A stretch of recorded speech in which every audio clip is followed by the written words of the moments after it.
basis of the restructuring of all education is to tie it into physical action much more than it is. Instead of sitting at a desk with a piece of paper in front of him writing 1 + 1 = 2, the child needs to stand up and have one child meet the other in the middle of the room and see with his eyes and experience with his body the fact that 1 + 1 = 2. This concept needs to be applied to everything that a child learns. It can work two ways. When a child is doing something that is his instinct, he needs to tie this into his brain cells or anchor it in some way. When he is learning something new, he needs to experience it with his body. There is such a correlation between the thinking process and the physical body that it would blow your mind if you could just realize it.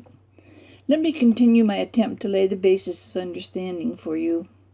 When a soul chooses to re-enter the manifested plane of existence, the earth plane, for another try at attempting to progress the human being as a spiritual being, it chooses to bring back certain knowledge with it to help it in its new life and in forming yet another new personality.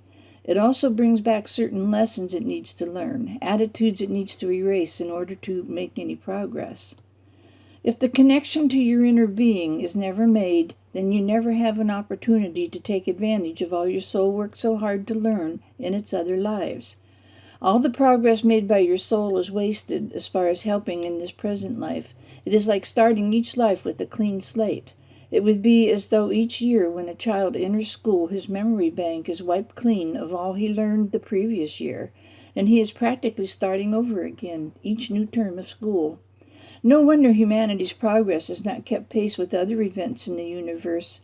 There can be no growth when starting with a clean slate each time, whether it is a new life or a new class in school. There are two new concepts that need understood. The first new concept is a continuation of the development of the brain, which will be achieved by stretching the brain, and the second new concept, the importance of thought, will be achieved by a new course called body thought, the tie-in between thought processes and the physical body. The first new concept, that of stretching the brain, is based upon the fact that the brain is a combination of both physical and mental processes. Therefore, the beginnings of educational reform need to have to do with physical exercise of the brain. The brain is a muscle, after all, and the layers of tissue within that brain need to have exercise just like any other parts of the body. In fact, it even requires more exercise because it is layered so heavily that there is much more solid tissue in the brain than there is in your whole leg that you exercise every day for long periods of time. The exercise that the brain needs to have is microscopic in comparison, but it is needed. For instance, just the mechanism of thinking requires the movement of billions of cells. These cells need to be loosened up starting at a very early age. The mental stimulation cannot express without the cooperation of the physical tissue of the brain. This can be stimulation of basic knowledge, such as toilet training, which needs to be taught with more involvement of the thinking processes. Concentration on the effort involved in learning to walk will not just get the legs to do it, but will stretch and loosen the brain cells involved in that walking taking place. Where it must begin is in being aware mentally of the physical movements of other parts of the body. Everything the child plays with as he grows, even his rattle, should be talked about to him. It is the association of the physical movement involved with a knowing in his brain that will exercise the tissues of the brain and begin a correlation between physical movement and brain function. This stretching and exercising of the brain needs to start at home, continue in the preschools, and work on up into all grade levels, even that of college. This is a difficult and long-reaching project, but still can be done, if only by a few special experimental schools that wish to research this. There will be exacting rules to follow in each grade, if there is an attempt made to experiment this way. The problems facing getting this step incorporated into family life are tremendous because it must start in two places at once, in educating the adults and the children at the same time. The second new concept, the tie-in between thought processes and the physical body, will be accomplished by the use of body thought. This will become a field of research and teaching all its own and needs to have classroom work designed that will bring about the coordination needed to promote body thought, which will promote inner guidance, which will promote spirituality and enlightenment and genius. The first 2 years of life are spent tying together the mind and body. The beginning of teaching body thought needs to be begun from day one of the child's life. As a wee baby, it is difficult to accomplish, but can be done with the parents and siblings talking the baby through his nursing or his diaper changing process. As the baby is put to the breast and nursed, the mother needs to talk positively about the taste of the milk and what it is doing for the baby's body, that it is the taste of life, that it sustains life in the physical form. All of this talk is registering on the brain of the infant in a positive manner and is laying the first layer of the brain for education. It must be positive and logical. At this time, the parent needs to start reading stories or explaining math problems or teaching musical concepts or anything that will help the child later. You see, all that goes into the brain in this stage can be retrieved very easily when the child starts formal education. The consciousness of the parents is of the greatest importance in supporting and guiding the baby's development. The first 6 months are the most important, so instead of letting that child lay in the crib or sleep too much, it needs to be stimulated with material that it will be learning in kindergarten and first grade. Then, when the child passes a 6-month birthday, the information should be geared towards second grade for the rest of the first year of his life. Third grade material for the second year, fourth grade for the third year, and fifth grade material for the fourth year. At this time, the child will be finished with the halls of training and will enter kindergarten in the halls of learning. The material stored in the education layer of the brain for the first 6 months needs to be retrieved at this time, and you will find the child a whiz at most of it. After all, you will just be reviewing and bringing out into the light what is stored in the dark compartments of the brain. Then the child is ready to move on to the material stored during the rest of the first year, and so on. As each year of the child's education passes, the foundation will be there much faster, stronger, and more secure than it could ever be taught to them starting at age 6.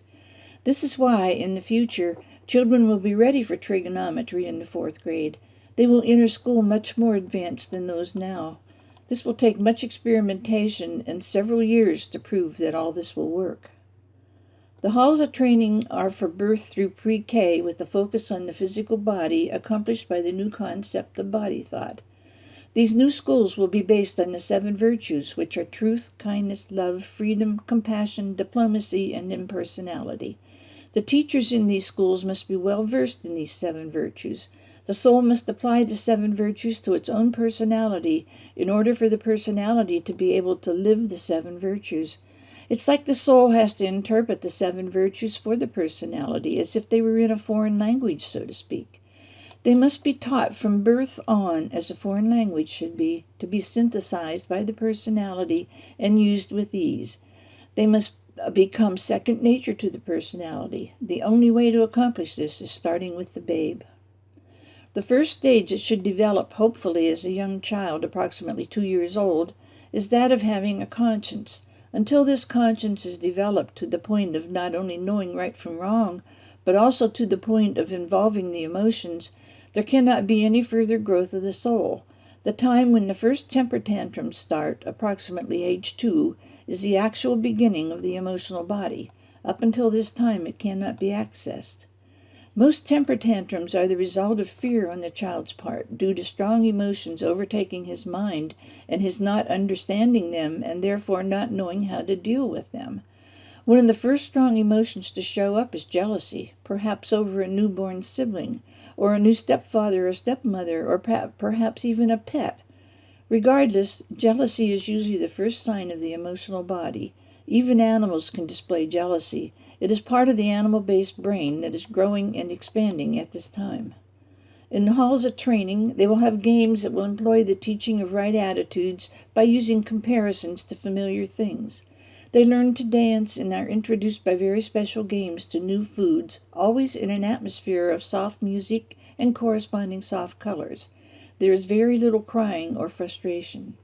As a matter of fact, the tantrums and behavior of a child in the terrible twos would be considerably different if the child could express, or is allowed to express, his dreams and not be hushed up and ridiculed or considered unimportant.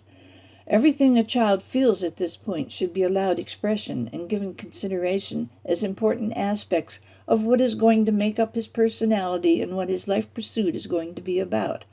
All must be encouraged to express feelings at all times.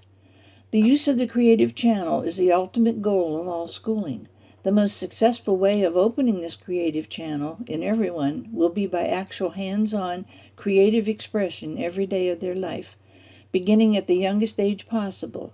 This is the goal and ultimate purpose of the halls of training, is to begin the process of paving the way to the opening of this creative channel. The channel will begin to open with the transmuting of instincts to intuition. The intuition is that part of one that is a composite of all acquired knowledge from the beginning of time. The more incarnations one has had, the stronger the intuition. It is not the same as instinct, because instinct is a function of our lower nature. Intuition is of the higher nature. Some children's intuition is already quite strong. Adults don't realize this and try to dominate their children's lives with their own interpretations and opinions, when quite often they should let the child express his feelings. Reaching contact with their inner being will help a child be able to use their intuition. This, along with being able to express their feelings, would be a big help with children's present-day attitudes. Also, more appeal should be made to the child's conscience. After all, this is where it has to start, with the strengthening of the conscience in each one. This is the ultimate goal of life, the building of a conscience. Music, especially piano for children, is one of the best avenues of expression that they can have, but above and beyond that are the effects it has on the physical body. The vibrations set up by the musical tones of the piano or violin or other acoustical instruments will serve to separate the membranes between the layers in the brain. This will aid the opening of the creative channel, which will speed up the thinking processes and also the ability to focus and concentrate for longer periods of time. All this, in turn, will make them much sharper at their other studies.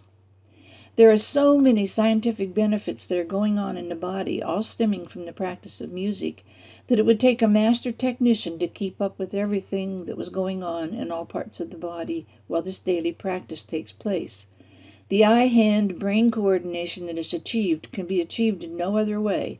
The coordination is set in concrete, so to speak, because of the musical vibrations that are sounded and drawn in through the ears into the nerve receptors that control the brain. This is a very technical function, but actually serves as a dose of medicine. Musical notation should be considered another form of language. Who can forget the alphabet? The reading of notes needs to be started at the same time as the alphabet and established firmly in a child's mind exactly the same way. Another way of stretching their minds with music is by relating rhythm to items in the universe. This will be very helpful also in expanding their thinking. The rhythm of music needs to be taught in relationship to astronomy. A whole note thought of by these children as the immense universe opens their minds immediately. Then you bring it down with the different divisions of rhythm to their own body. With feet firm on the ground, planted solid, they can march right out into the universe. The halls of learning are for kindergarten through 6th grade with the focus on the emotional body accomplished by the new concept called blended thought. In the halls of learning, starting with kindergarten, the child would be made to understand about their 4 different bodies, physical, emotional, mental, and spiritual, and that the mental body itself is made up of 3 different parts. The concept of having 4 different bodies will not be so difficult to understand if presented right by the use of drawings or paper cutouts. The 1st grade would continue the idea, perhaps embellish the duties of each body, the physical, the emotional, and the mental, not elaborately, but in a down-to-earth way. The physical body's job is to be a form to house the inner being, or soul, that is within each person. It is to stay in the best possible physical health. The emotional body is that through which they feel happiness and sadness. Its job is to express these feelings to others. It is a release valve for the physical body. A drawing could be done showing this. The 2nd grade would learn that the mental body is a computer center where the messages are sent to the other 2. 3rd graders will step forward one more step, and in the 4th grade, the mental body is split into 3 sections. The 3 sections are the student's own mind, his past incarnations, and the universal mind. Focus on the physical body will start with the student's studies in health and kindergarten classes with very simple studies of the food families and their nutritional values, plus easy exercises. 1st grade will study the benefits that different vitamins and minerals give and what foods give these vitamins and minerals. Second grade begins body structure and exercises ongoing. The third grade studies muscles, ligaments, and bones. Fourth grade, internal organs. Fifth grade, the mind. And sixth, an overall model of the whole body. Science will be divided into two sections: Earth science, dealing with the planet itself, and the science of the universe, dealing with the whole universe. The classes in history and geography will be more closely tied together into one subject to be introduced in the kindergarten, starting with the child's own city. First grade will be his own state, second grade his whole country in sections, and the third, fourth, and fifth would then break all down into 3 time periods: Lemurian, Atlantean, and Piscean ages. The sixth grade would be a review and a final project. In the third grade, the Golden Rule class, philosophy, is a function of the universal mind with help and support from the present and past lives. In the fourth grade, the philosophy class of cause and effect is introduced. The philosophy class of the fifth grade will deal with attitudes. The sixth grade will focus on the awareness that thoughts are things. Mind is the builder.